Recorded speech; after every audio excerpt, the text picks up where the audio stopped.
Hey guys, welcome to another commentary done by Diggity. This match is going to be between Savior and Bogus, part of the Nate MSL, or Nat MSL, on Ultimatum, and I've already seen this match, give that heads up right here. I did this during the live cast, but had a huge interruption right in the middle of it. Basically, my roommate came in and was like, I don't have internet! I'm like, well, I'm live casting, so it seems to be working fine, and anyway, there were problems from there.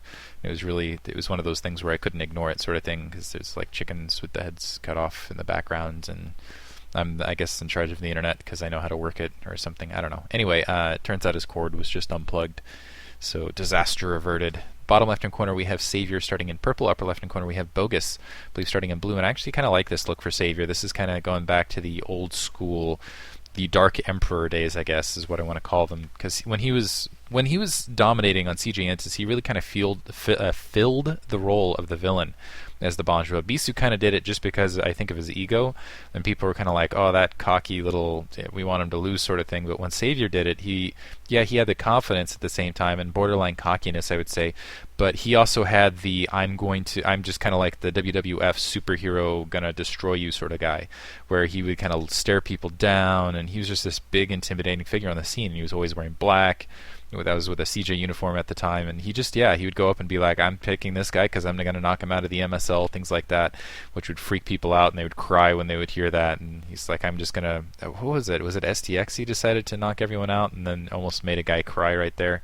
He's like, no, I'm not going to have my MSL run. Anyway, upper left-hand corner we have Bogus, and he's been pretty decent. I wouldn't say he's been the best player in the world, but this is the scene to do it, I gotta say. MSL is one of those places where players just seem to pick up their level and suddenly get stellar. I think that's been true of Cal, Jangbi, Mind, good kind of person in that list. I think Memory kind of broke out in the MSL. 4GG really picked up his game in the MSL. There's just, I think, a long history of players where they were kind of mediocre, borderline, and then just kind of rocketed out of nowhere, although I don't think 4GG can really be considered a newcomer in that list. Anyway, Bogus is starting upper left-hand corner. Looks like he's going to block off and probably go into a fast expansion. Savior is starting the bottom left corner. He's gone for a 12 hatch. He has gotten the scout off right off the bat. It's a 4-player map. You also have, if you're unfamiliar with this map, you have island expansions at the 6 o'clock. Actually, I think it's at each kind of corner here. It reminds me a little bit of Zodiac. I know I've said that a couple times already, and every time the map comes up I make the comparisons to Zodiac. I've seen some really clever builds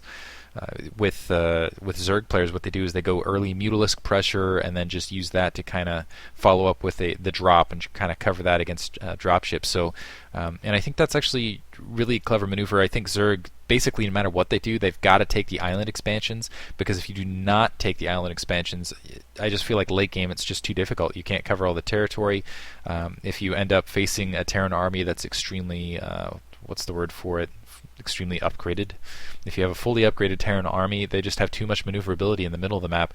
They can just kind of hop around everywhere. Anyway, it looks like, wow, directly into fast expansion. No Marines produced. I think maybe there was one Marine produced and I missed it there, but really skimping it. And that's actually pretty intelligent on the front door, because first of all he's got the scout, he's seeing that there's not any zerglings coming his direction, and additionally he knows that there's a big distance between his main and Savior's main, so if he can see them hatching or just as they're sprouting out, he could just build a marine in a bunker and he'd basically be okay. You might want to build a bunker anyway at this stage to kind of cover that ramp and deal with Mutalisks that might be coming as it is, and getting into Engineering Bay very, very quickly. Engineering Bay before any Marines, and before his second barracks, additionally before his academy on top of it. So it looks like he's going, because he's seeing what looks like a 3-hatch build to start, it looks like he's going to go very anti-Mutalisk, which I think is extremely intelligent. Minimize the Mutalisk, basically the power of the Mutalisks in the early game, so that your medic Marines can really, and yeah, an academy before an additional barracks or a single Marine as well.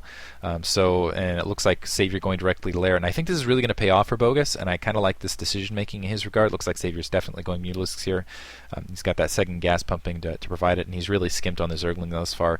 So again, it's just going to pay off in Bogus's favor. Let's see if he can at least stop that STV scout and provide a little bit of pressure here. But yeah, he's going to have early weapons 1, he's going to have early range, and all he has to do is follow this up with a couple barracks, and he's going to be pretty well covered against the Mutalisk attack that might be coming. And those Mutalisks are going to be very ineffective very early as a result. And you can, yeah, the weapons 1 upgrading, and I assume that range and stim are going to be upgrading shortly, and it's just going to come out a lot faster. Those Mutalisks are essentially going to be a lot weaker, and specifically it's going to be more difficult for them to do any sort of map control should Savior take into their ground base, which again he'd have to be spread out to take. And additionally, if he tries to go for kind of the air or the drop, Bogus can use kind of the Marines to kind of funnel out and kind of put pressure on and kind of cover his dropships a little bit better when he's kind of going that direction. I don't think he's going to cycle back to drop though.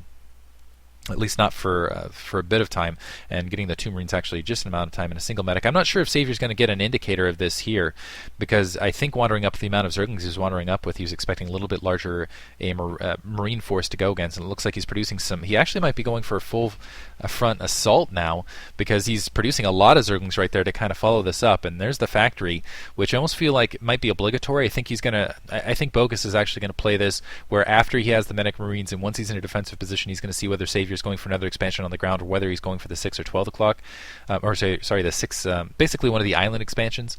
And once he gets kind of a clear indication of whether he's going for an island expansion or not, with a couple comm sets here and there, and also with the army size, whether Savior kind of all-ins comparatively, I think then he's going to make that choice whether he's going to stick to the medic Marine ground army, go for a front door break, or basically something from there. Because right now, as it stands, it looks like Savior is taking that expansion, that bottom right corner. He's not going to need the dropship.